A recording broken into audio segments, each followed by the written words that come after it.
जरूर कर लीजिएगा। डियर स्टूडेंट्स, चैनल पर आपको सभी सब्जेक्ट्स के वीडियोस मिल जाएंगे। इसके लिए आप प्लेलिस्ट या डिस्क्रिप्शन चेक कर सकते हैं। तो आइए आज का वीडियो शुरू करते हैं। आइए अब हम इस पार्ट को थोड़ा और निकटता से समझ लेते हैं। आगे दी गई गतिविधियां इस कार्य में आपकी सहायता करेंगी।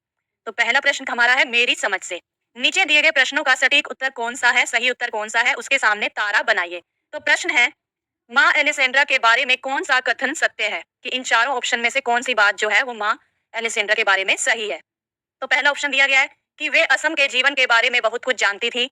उन्हें असम बिहू और सत्रिय नृत्य से बहुत प्रेम था। उन्होंने एंजेला को कुछ असमिया शब्द भी सिखाए। वे अपने कार्य में सहायता के लिए बेटी को लाई थी। तो इन चारों ऑप्शंस में से कौन सा सही है? हमने पाठ में पढ़ा था कि जब वो लंदन से भारत आ रहे थे, तब उसकी माँ ने, एंजेला की माँ ने असम के बारे में, असम की खूबसूरती के बारे में एंजेला को बताया था। तो इसका अर्थ यही है कि वे असम के जीवन के बारे में थोड़ा बहुत जानती थी। तो उत्तर क्या होगा हमारा? वे असम के जीवन के बारे में बहुत कुछ जानती थी। तो ये वाला ऑप्शन क्या है हमारा? सही। तो इसके सामने हम तारा का चिन्ह बनाएंगे। अगला प्रश्न है, अनु और एंजेला ने तुरंत एक दूसरे की तरफ देखा, क्यों?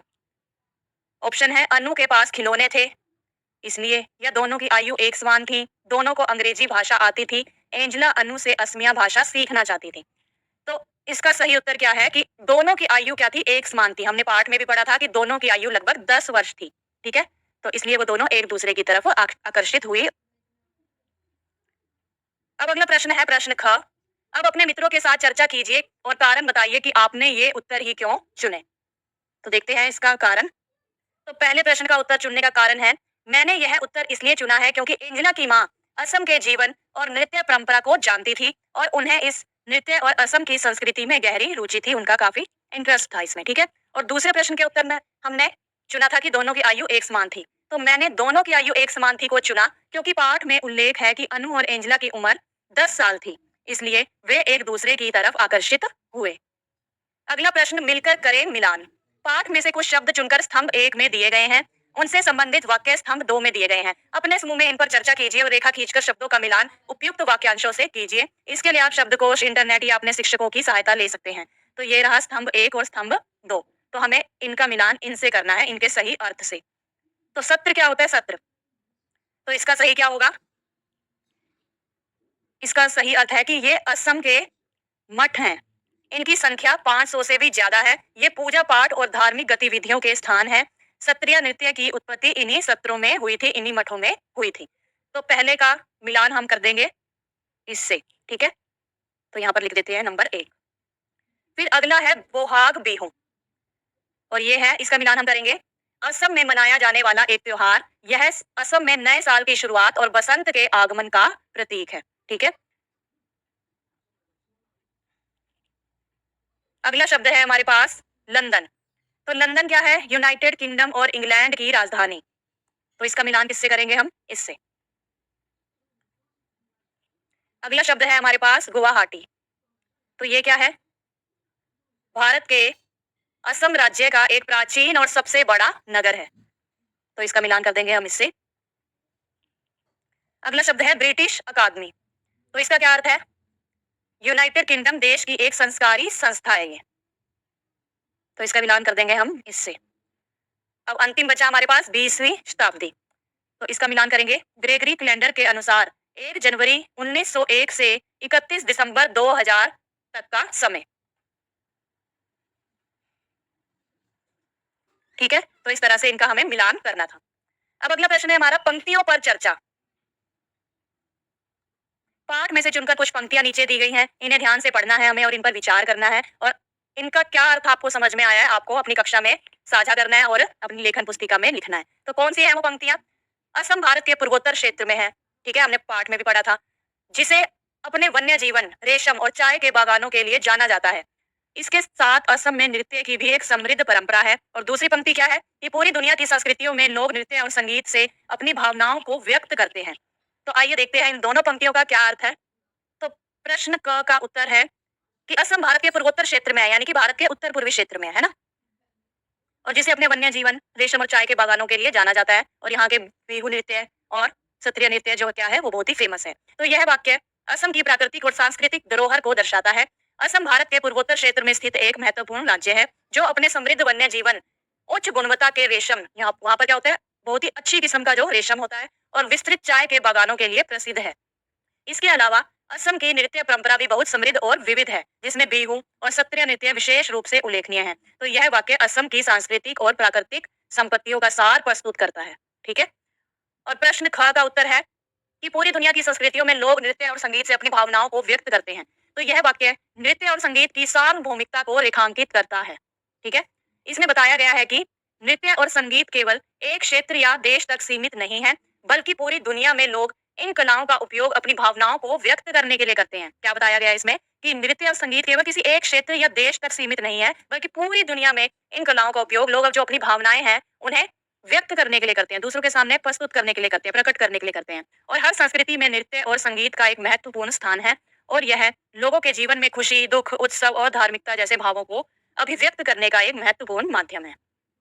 अगला प्रश्न सोच विचार के लिए, निबंध को एक बार फिर से पढ़िए और निम्नलिखित के बारे में पता लगाकर अपनी लेखन पुस्तिका में लिखिए।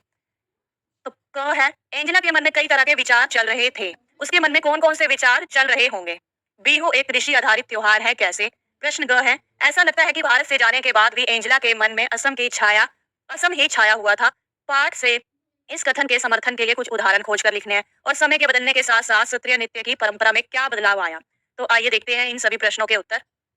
पहला प्रश्न क्या था हमारे पास कि कई एंजेला के मन में कई तरह के विचार चल रहे थे। उसके मन में कौन कौन से विचार चल रहे होंगे? तो उत्तर है कि एंजेला के मन में कई तरह के विचार चल रहे होंगे, जैसे वह असम के बारे में अधिक जानने की उत्सुकता, वहां के नए अनुभवों के प्रति उत्साह, और इस यात्रा के दौरान उसने जो कुछ सीखा है उसे अपने दोस्तों के साथ साझा करने की इच्छा। तो ये सभी विचार उसके मन में चल रहे होंगे। तो ये हमने अपनी कल्पना के आधार पर उत्तर दिया इसका कि ऐसा हुआ होगा। फिर अगला प्रश्न है, बिहू एक कृषि आधारित त्योहार है, कैसे? तो बिहू एक कृषि आधारित त्योहार है क्योंकि इसे किसान अपने कृषि जीवन के विभिन्न चरणों, बीज बोने, धान रोपने और फसल कटाई के समय पर मनाते हैं। धान रोपने यानी चावल रोपने, है ना? ताकि वे प्रकृति के प्रति अपनी कृतज्ञता व्यक्त कर सके, ताकि वो प्रकृति के प्रति अपनी कृतज्ञता को व्यक्त कर सकें, अब धन्यवाद कर सकें, आभार व्यक्त कर सकें। ठीक है।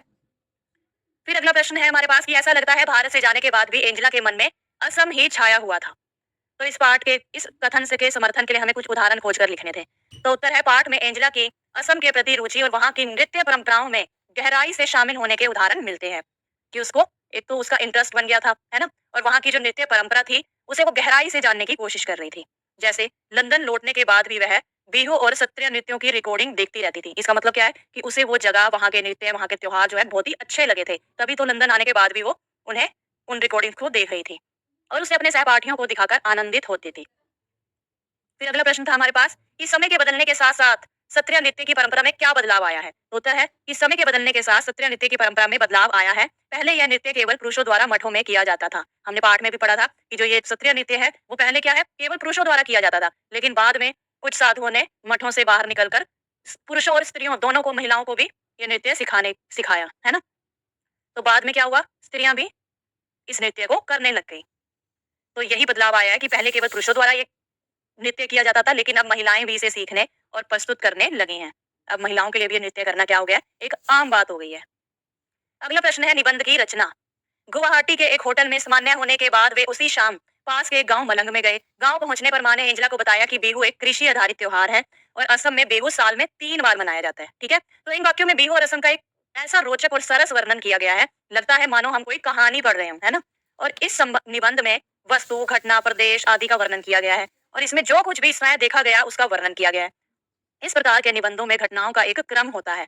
इनमें आम जीवन की बातें होती हैं। इनकी भाषा क्या होती है, सरल होती है, जो ताकि सभी समझ सके। उदाहरण के लिए होली, दीपावली आदि के बारे में बताना।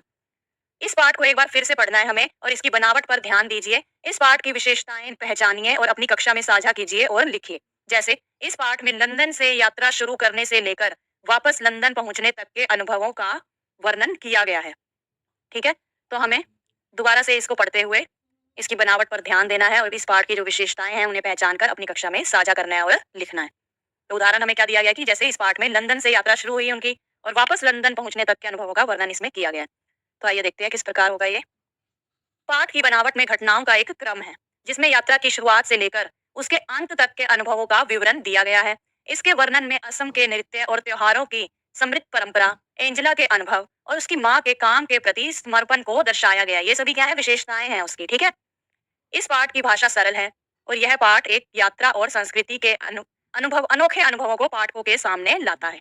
ठीक है, तो ये जितने भी वाक्य हैं, जितने भी हमने अभी पढ़े हैं, ये सब क्या है, उस पाठ की विशेषताएं हैं। ठीक है, कि उसकी भाषा क्या है, सरल है, उसकी माँ के काम के प्रति समर्पण को दिखाया गया है और एंजेला के अनुभवों को और यात्रा की शुरुआत से लेकर अंत तक के अनुभवों का विवरण किया गया है और पढ़ने वालों के सामने इसे बहुत ही अच्छे ढंग से, अनोखे ढंग से प्रस्तुत किया गया है। अगला प्रश्न, अनुमान और कल्पना से अपनी कक्षा में चर्चा कीजिए। बिहू नृत्य और इसके उत्सव से अचंभित एंजेला और उसके परिवार ने इसके साथ साथ लजीज पकवानों का पूरा आनंद लिया। एंजेला और उसका परिवार बिहू नृत्य और उसके उत्सव को देखकर अचंभित क्यों हो गया? क्यों हो गया? क्योंकि उनके लिए ये अनुभव क्या था? बिल्कुल नया था। उन्होंने पहली बार ये सब कुछ देखा था। अब आप भी कोई चीज को पहली बार देखते हो तो आप उसे देखकर हैरान हो जाते हो। आपको बहुत ही अच्छा लगता है देखने में वो, है ना? अचंभित हो जाते हो बिल्कुल। तो ऐसा ही एंजेला और उसके परिवार के साथ हुआ जब उन्होंने बिहू नृत्य और उसके उत्सव को देखा। तो देखते हैं इसका उत्तर। एंजना और उसका परिवार बिहू नृत्य और उत्सव को देखकर अचंभित इसलिए हुआ क्योंकि यह नृत्य रंगीन, ऊर्जा से भरा हुआ और प्रकृति के साथ गहराई से जुड़ा हुआ था, जिसे उन्होंने पहली बार इतने बड़े उत्साह के साथ, जोश के साथ देखा। और इसी का अनुमान और कल्पना से संबंधित अगला प्रश्न है, जब तक एंजेला कुछ समझ पाती तब तक वह लंदन से नई दिल्ली होते हुए गुवाहाटी की उड़ान पर थी। एंजेला और उसकी माँ एलेसेंड्रा ने भारत की यात्रा से पहले कौन कौन सी तैयारियां की होंगी? कौन कौन सी तैयारियां की होंगी उन्होंने? तो हम अपनी कल्पना के आधार पर इसका उत्तर दे सकते हैं कि क्या-क्या किया होगा उन्होंने, कि एंजेला और उसकी माँ ने यात्रा से पहले कुछ असमिया शब्दों, वहाँ की भाषा को समझा होगा। उन कुछ शब्द सीखे होंगे ताकि उन्हें वहाँ पर जाकर दिक्कत ना हो, भाषा संबंधी कोई भी परेशानी ना हो और रीति-रिवाजों के बारे में जानकारी प्राप्त की होगी कि वहाँ के रीति-रिवाज क्या हैं। साथ ही डॉक्यूमेंट्री बनाने के लिए आवश्यक उपकरणों और फिल्मांकन की योजना भी बनाई होगी। वैसे तो उनके पास इतना समय नहीं था, लेकिन फिर भी अपनी कल्पना के आधार पर हमने उत्तर दे दिया है कि उन्होंने ये सब किया होगा। फिर अगला प्रश्न है, वहाँ एक बड़े से बरगद के पेड़ के नीचे मंच बनाया गया था। तो बिहू नृत्य के लिए बरगद के पेड़ के नीचे मंच क्यों बनाया गया? क्योंकि यह स्थान छायादार और विस्तृत था। जो बरगद का पेड़ होता है वो बहुत ही विशाल होता है ना? और उसके बरगद के पेड़ के नीचे इतना विशाल होता है वो कि अगर उसके नीचे कुछ भी हम छोटा-मोटा प्रोग्राम करते हैं, तो वो बड़े ही आराम से हो जाता है, कोई दिक्कत नहीं होती, है ना? और वहाँ पर जहाँ पर बड़ी संख्या में लोग आराम से बैठकर नृत्य देख सकते थे, ठीक है? तो इसीलिए बरगद के पेड़ के नीचे मंच बनाया गया होगा। अगला प्रश्न, शब्दों की बात। नीचे शब्दों से जुड़ी कुछ गतिविधियां दी गई हैं। इन्हें करने के लिए आप शब्दकोश, अपने शिक्षकों और मित्रों की सहायता ले सकते हैं। असम से जुड़े शब्द। इस पाठ में अनेक शब्द ऐसे हैं जो असम से विशेष रूप से जुड़े हैं। अपने समूह में मिलकर उन शब्दों की पहचान कीजिए। इसके बाद उन्हें नीचे दिए गए स्थान पर लिखिए। संकेत हमें दिया गया है कि जैसे असम के नृत्य, त्योहार, भाषा आदि। अब यहाँ पर देखिए, ये हमें यहाँ पर ये चित्र दिया गया है। यहाँ पर लिखा गया है असम, ठीक है? अब असम से संबंधित हमें कुछ बातें लिखनी है जो पाठ में हमने पढ़ी हैं। तो क्या क्या हो सकती हैं वो बातें? जैसे असम से संबंधित क्या है, एक तो सबसे फेमस क्या है वहाँ का प्रसिद्ध, बिहू नृत्य है, ठीक है? और सत्रिया नृत्य है। ये तो हमने पाठ में बहुत पढ़ा है। और क्या पढ़ा है वहाँ के बारे में? असमिया, भाषा क्या है वहाँ की? असमिया। असमिया यानी भाषा होगी। ये सब क्या है? असम से संबंधित है। और क्या हो सकते हैं? और हमने पढ़ा था वहाँ के असम के चाय के बागान, है ना? चाय के बागान, कि असम की चाय जो है बहुत ही लोकप्रिय है। और वहाँ का रेशम, उच्च गुणवत्ता का रेशम यानी बहुत ही अच्छी किस्म का। और क्या पढ़ा था हमने? और हमने पढ़ा था असम का, और क्या हो सकता है? और हो सकता है वहाँ का वन्य जीवन, ठीक है? वन्य जीवन, ठीक? तो आपने इस तरह से लिखना है। अब अगला प्रश्न है, इसी का ही पार्ट है ये भी।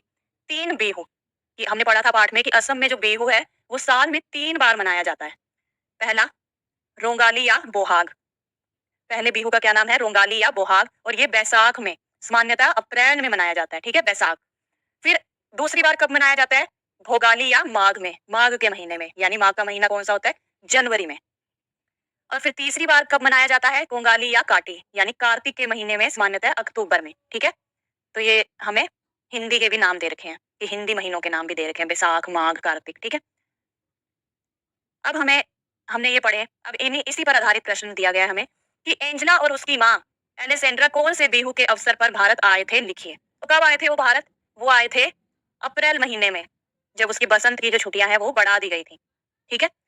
तो वो इस अवसर पर आए थे, बोहाग बिहू में, रुगालिया बोहाग बिहू में अप्रैल में आए थे।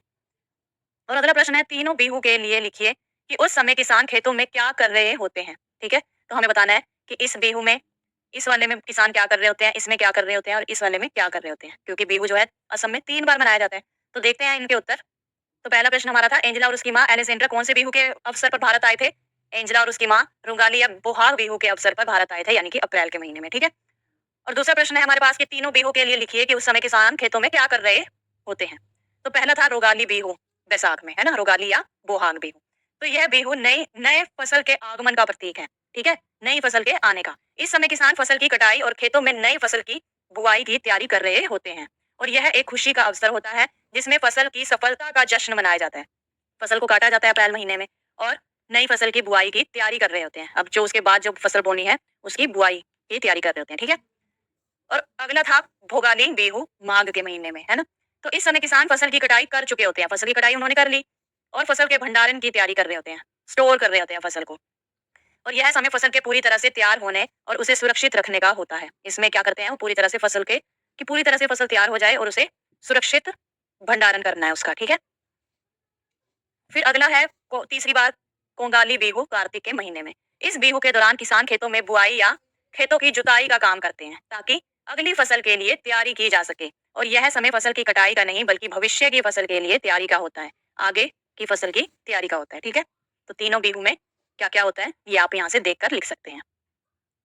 अगला प्रश्न है पाठ से आगे आपकी बात, अपने समूह में चर्चा कीजिए। रीना आंटी की एक बिटिया थी अन्नू। बिटिया का अर्थ है बेटी और बेटी को प्यार से बुलाने के लिए और स्नेह जताने के लिए बिटिया शब्द का प्रयोग भी किया जाता है। बेटी के लिए बिटिया शब्द का भी प्रयोग कर देते हैं और बिटिया जैसा ही एक अन्य शब्द बिट्टो भी है। आपके घर में आपको प्यार से किन नामों से पुकारा जाता है?